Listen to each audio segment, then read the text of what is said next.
benim, Azər məkanım, Azərbaycanım, Azərbaycanım.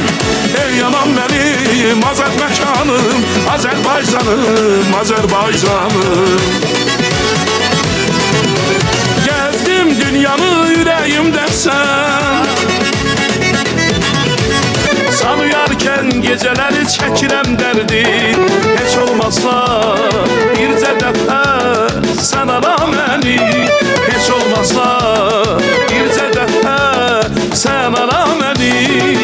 Zaman şirem çorumlu, Anadolu'ya melonlu.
Dumanlı dağların başında durdum, dumana özüme bir xeymə qurdum. Yüreğim aşık oldu birine, yüreğim bir andımız var beter.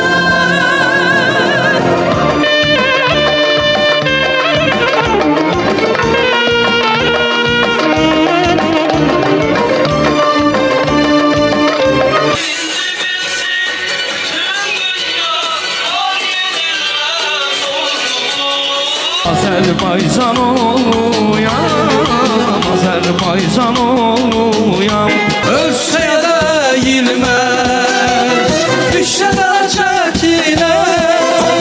Bu vüqarlı xalqımın qurbanam qeyrətinə. Can, can, can Azərbaycan.